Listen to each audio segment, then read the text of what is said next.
They call me a dreamer. Now those same voices echo back, trembling, asking for the hand they once mocked. Before we begin, don't forget to subscribe to Vault of Tales, where every story reminds us that pain isn't the end. It's the beginning of becoming who we were meant to be. Now let's begin. They say laughter is medicine, but when it's at your expense, it becomes poison. The kind that doesn't kill you instantly, but lingers in your blood, reminding you every single day that you were once a joke in someone else's story.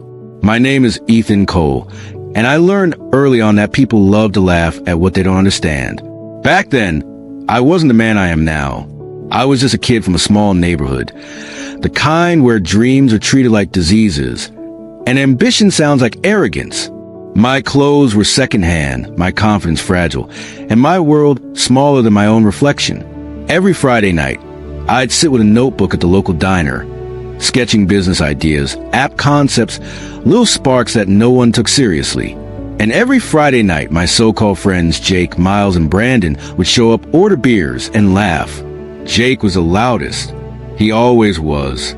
He'd slap me on the back and say, "Ethan, you really think you can be the next Steve Jobs? Bro, you can't even afford a new phone case." Miles would chime in, "Yeah, man, just accept it. Not everyone's meant to make it.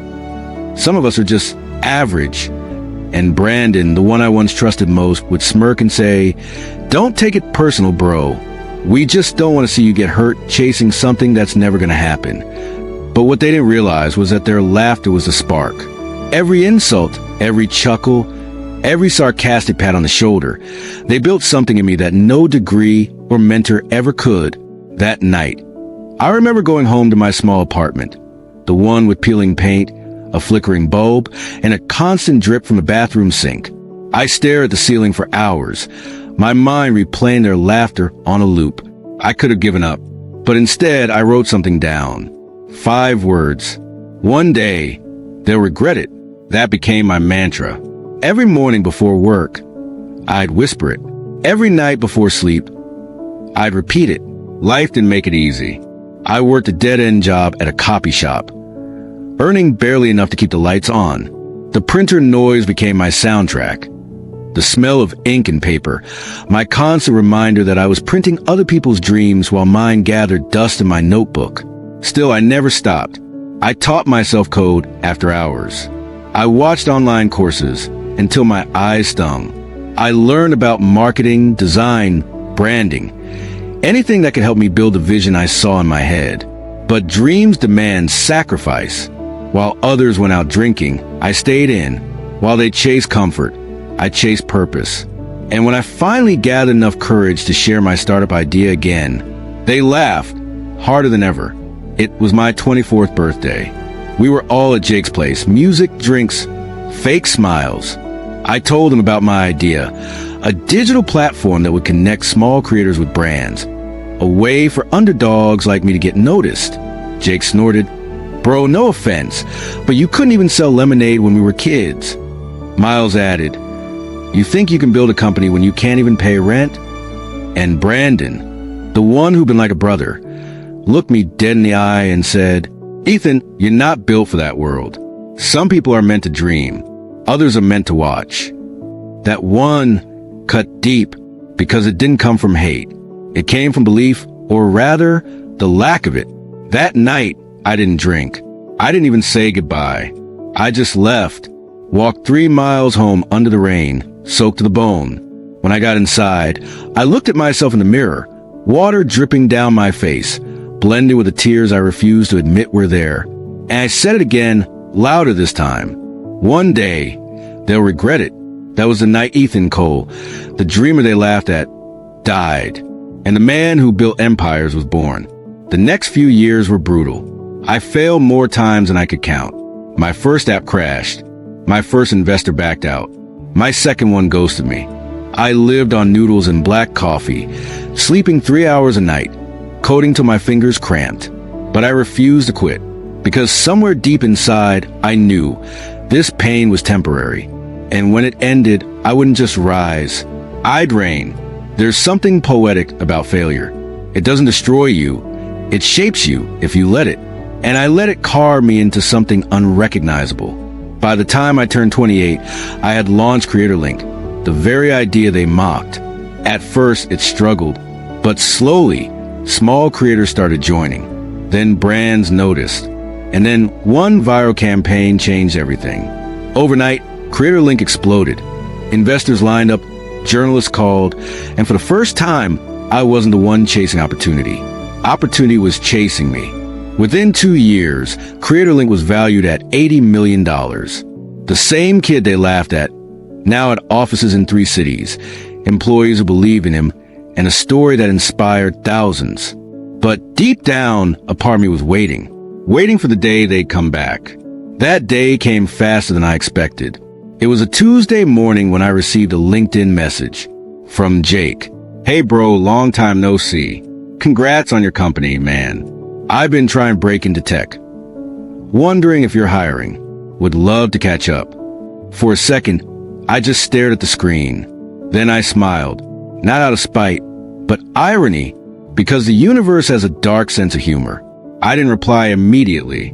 I let the message sit unread, because revenge isn't about anger. It's about patience and timing. A week later, I got another message, this time from Miles. "Hey, Ethan, heard about CreatorLink. I just got laid off. If you ever need someone in sales, I'd be honored to work with you." Honored? Funny. The same guy who once said I wasn't built for success now wanted to serve under me. Still, I said nothing, because I wasn't done yet. The last one, Brandon, took longer. But when he finally reached out, it wasn't through LinkedIn. It was in person. I was giving a keynote speech at a local business event. A full circle moment. Hundreds of people in the audience. Lights, cameras, applause. And in the front row, I saw him. Brandon, his hair thinner, his confidence gone. When our eyes met, I saw something in his regret. After the event, he waited for me backstage. "Ethan," he said, voice low, "I've been meaning to reach out. I heard what you've built. Man, I'm proud of you." I nodded slowly. "Thanks, Brandon. It's been a journey." He swallowed hard. "Listen, I messed up back then. I shouldn't have doubted you. I was just scared you'd fail, and maybe I didn't want to see you succeed before me." There was the truth behind the laughter. It was never really about me. It was about them. People laugh at dreamers because they're afraid to confront their own fears. Mocking you is easier than admitting they quit on themselves. I looked at him, the man who once told me I wasn't built for that world. And for the first time in years, I wasn't angry. I was free. "Brandon," I said softly, "you don't owe me an apology. You just owe yourself a dream." He looked confused. "What do you mean?" I smiled faintly. "You stopped believing in yourself long before you stopped believing in me." And then I walked away, not out of pride, but peace. Because revenge isn't always about watching them fall. Sometimes it's about letting them see you rise, higher than they ever imagined.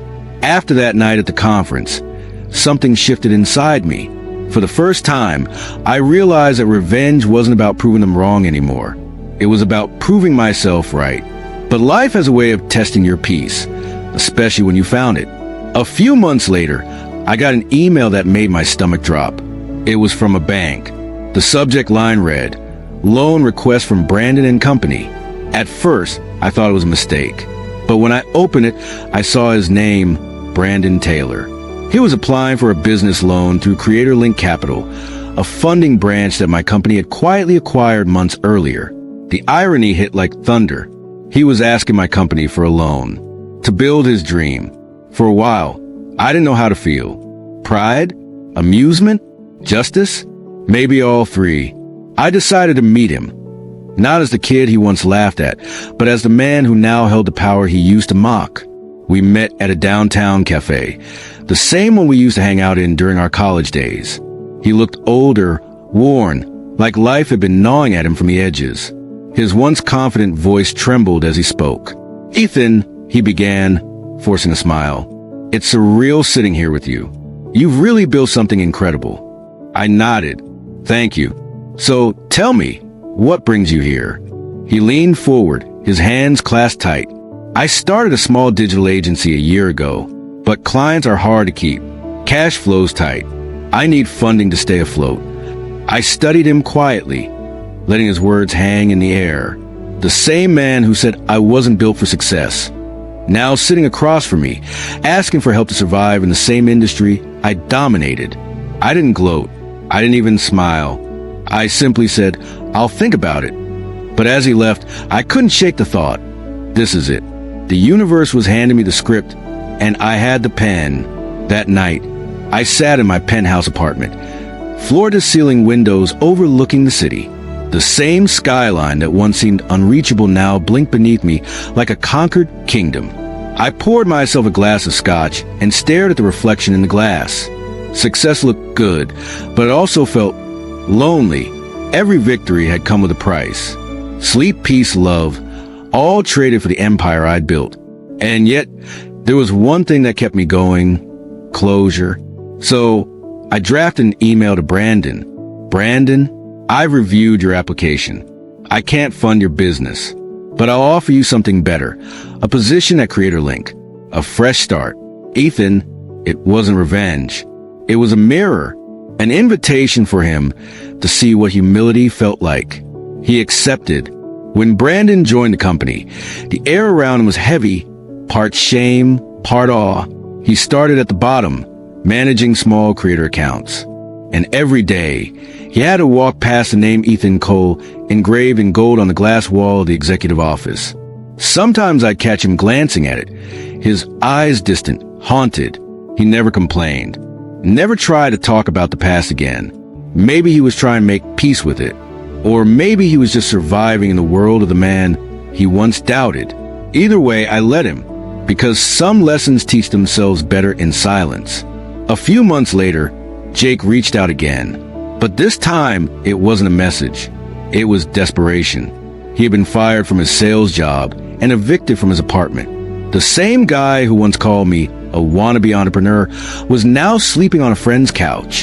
He messaged me again. Ethan, please, man. I know I was a jerk before, but I really need work. Anything. I'll do anything.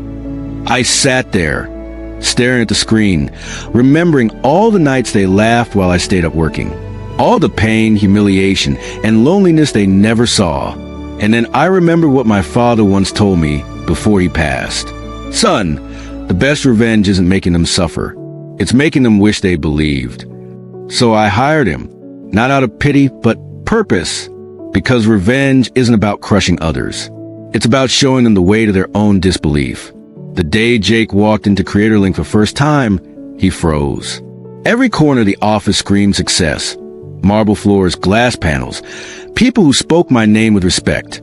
He looked around like a ghost in someone else's dream. When he finally saw me, he laughed awkwardly. Man, you really did it, huh? I smiled softly.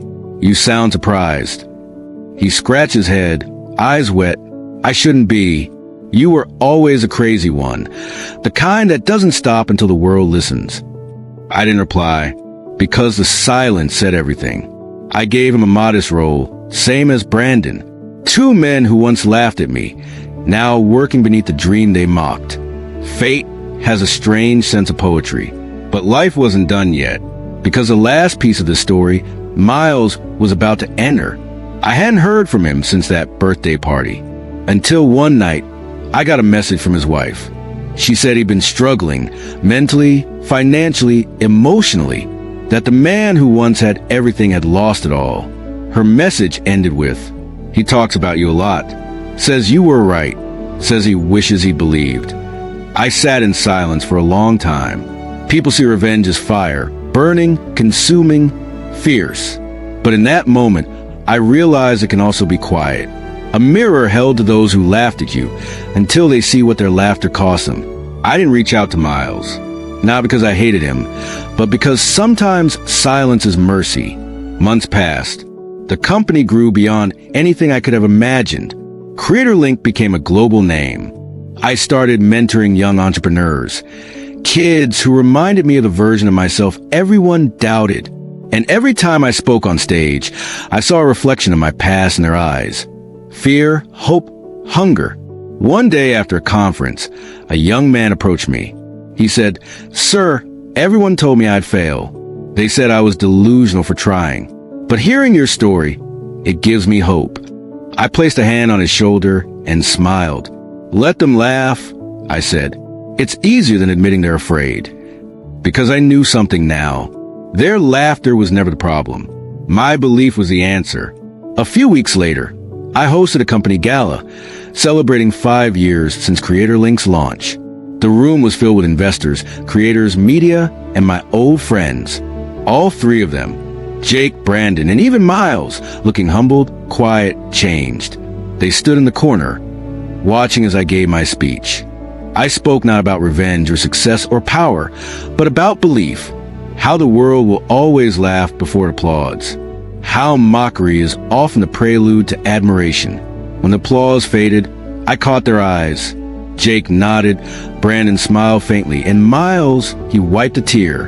And in that moment, I knew the story had come full circle. When the night ended, I stepped out onto the balcony. City lights flickering below. The air was cool, sharp, alive. I thought of the kid in the diner, the one they laughed at, the one who promised himself he'd make them regret it. He kept his promise. But he also learned something deeper. Revenge fades.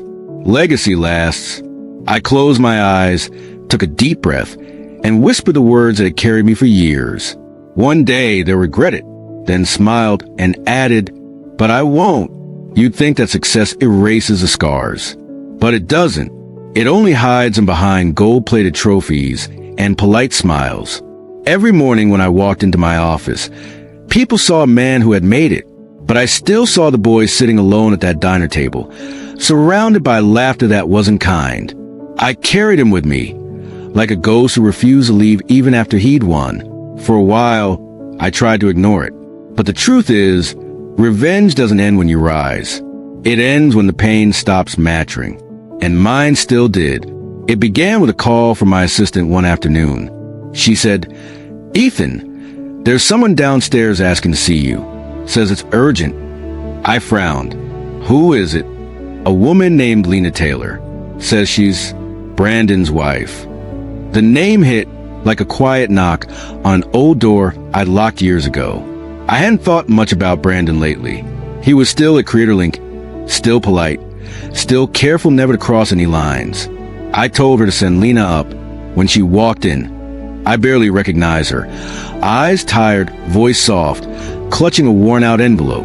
"Mr. Cole," she said, "I know this is unusual, but Brandon's been struggling. He won't tell you because he's proud, but I can't watch him like this anymore." I gestured for her to sit. "What's going on?" She looked down. "He blames himself. Every day. For the things he said to you. For what he became after. He says he doesn't deserve where he is now." Her words landed like quiet raindrops, each one a reminder how deep guilt can run. "He talks about you like a ghost he's trying to make peace with," she whispered. "He doesn't need money, Mr. Cole. He needs forgiveness." I didn't know what to say. Forgiveness, after everything, felt like a language I'd forgotten how to speak. When she left, she placed the envelope on my desk. Inside was a photo of us, me, Brandon, Jake, and Miles, standing outside that same diner, smiling, young, foolish. On the back, Brandon had written in shaky ink, "I finally understand what belief looks like. I'm sorry it took me losing mine to see yours." That night, I couldn't sleep. I kept hearing the echo of their laughter, but it sounded different now, softer, distant, like a memory losing its edge. I realized that maybe the laughter had stopped years ago. I was the one who kept replaying it. The next morning, I walked into the office early. Brandon was already there, typing quietly at his desk. He looked up, startled. "Morning, sir." "Ethan," I corrected gently. He hesitated, then nodded. I handed him the photo. Lena came by. Color drained from his face. "Oh, God," she shouldn't have. "It's fine," I interrupted. "You know, I used to think revenge was about balance, about making people feel what I felt. But I was wrong. It's about closure." He looked confused. "Closure?" "Yeah," I said. "The moment you stop needing them to know how much they hurt you." For the first time, he smiled, small, real. "Then I hope you found it." I nodded. Maybe I just did. Weeks later, Creator Link prepared for its global launch. Investors from Europe, Asia, and the US were flying in. It was the biggest moment of my career. But beneath the excitement, a strange calm settled over me, like the end of a storm. Before the event, I took a walk around the old neighborhood. The diner was still there, same cracked windows, same squeaky door. When I stepped inside, the waitress squinted, then gasped. "Ethan Cole? Haven't seen you here in years." I smiled. Guess I needed to remember where it started. I sat at my old table, the one by the window, the same seat where they'd laughed. Only now, the laughter was gone. The air felt still, peaceful. A teenager at the next table was scribbling in a notebook. Just like I used to, his friends teased him lightly, but he kept writing. I caught his eye and said, "Don't stop. The world will laugh until it claps." He blinked, then smiled. And I realized something beautiful. I wasn't sitting in the past anymore. I was sitting in someone else's beginning. The launch night arrived. Hundreds of people packed the auditorium, lights flashing, cameras rolling. I stood backstage, breathing deeply.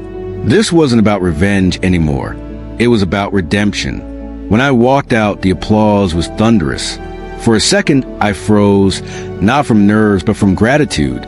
I thought of my parents, the nights of hunger, the endless coding sessions, the insults, the laughter, the loneliness. Every bruise had led here. I began my speech. 5 years ago, I was told I wasn't built for this world, that I was chasing something impossible.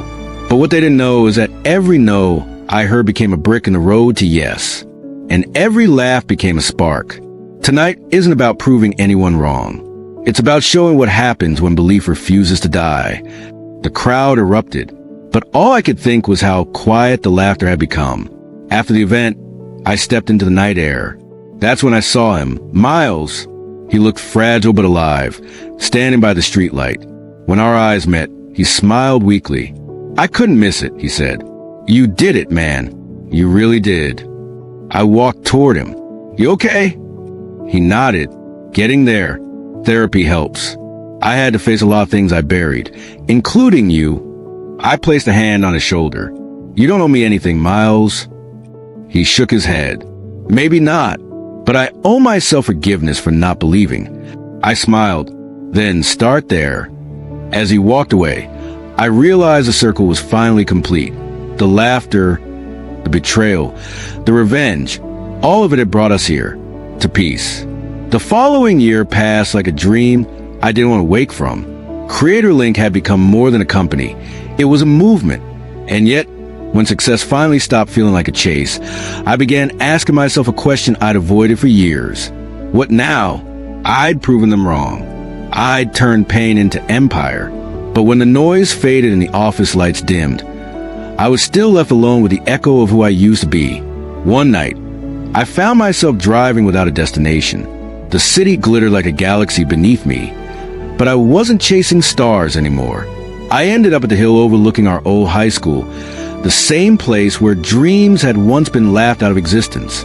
The field was empty, just the sound of crickets and the hum of distant cars. I walked to the bleachers, sat down, and let the memories play in my head like an old film reel. Jake's booming laughter, Miles shaking his head, Brandon's quiet smirk, and me, alone, clutching my notebook like it was a lifeline. I didn't hate them anymore. I pitied them, because I understood now that people laugh not because they see your limits, but because they're terrified you'll surpass theirs. A soft vibration pulled me from my thoughts. It was a message from Jake. "Hey brother, I know it's late, but thank you. Working with you changed me. I'm saving to start something of my own now. You made me believe again." I stared at the screen for a while, then typed back, "I'm proud of you, Jake. This time, believe louder than they laugh." When I hit send, something inside me finally settled. For years, I'd chased validation. But what I really wanted was transformation, mine and theirs.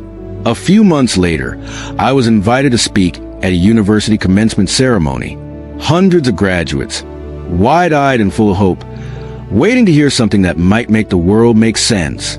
When I stepped up to the microphone, I didn't talk about money or success. I talked about laughter. I used to think laughter was an enemy, I said, that it meant rejection. But laughter is just disbelief wearing a smile. Let them laugh. It means they've noticed you. And one day, when you don't give up, those same voices will call your name with respect. The crowd went silent, then erupted. But what I heard wasn't applause. It was closure. After the ceremony, a student came up to me. She looked nervous, holding a sketchbook against her chest. "Mr. Cole," she said softly, "everyone laughs at me for wanting to start my own design studio. They say it's impossible." I smiled. "Good. That means you're early. Every great idea sounds like a joke before it becomes a standard." Her eyes lit up. "Do you really think I can make it?" I handed her my old pen, the one I'd carried through every failure. "I don't think," I said. "I know." That night, as I drove home, rain began to fall, soft, steady, familiar. The same kind of rain that had once soaked me as I walked away from that birthday party years ago. Only this time, I wasn't cold. I rolled down the window, let the water hit my hand, and smiled. Because life has a strange rhythm. The same rain that once felt like rejection now felt like renewal. The same city that once mocked me now carried my name on billboards. And the same laughter that once haunted me had turned into applause, not from others, but from within. A week later, I visited Brandon's grave. He'd passed suddenly from a heart attack. Life, as it always does, had closed a chapter before I was ready. I stood there in the quiet, wind brushing through the grass. I placed a photo he'd once given me beside the headstone and whispered, "I forgive you. I hope you forgive yourself." Because revenge might bring satisfaction, but forgiveness brings peace. And peace, that's a real victory. Months rolled by. CreatorLink became a global force for creators, dreamers, and misfits. Every time I saw a new name succeed to the platform, it felt like redemption, like giving the next Ethan Cole a louder voice than the laughter surrounding him. And somewhere between the noise of success and the silence of memory, I finally understood my purpose. I wasn't here to prove anyone wrong. I was here to remind others that belief is the quietest kind of rebellion. On my 35th birthday, I went back to that diner one last time. The same waitress still worked there, older now, smiled just as kind. When she asked what I wanted, I said, "Just coffee and a table by the window." I opened my notebook, flipped to the first page, and saw those same 5 words written in faded ink. "One day, they'll regret it." I crossed them out, and beneath, I wrote new ones. "One day you'll thank them, because without their laughter, I'd never have found my fire. Without their doubt, I'd never have built my belief." I looked outside at the world I once only dreamed of, and for the first time, I didn't feel the need to prove anything. I just whispered, "Thank you." If this story touched you, don't forget share and subscribe for more videos.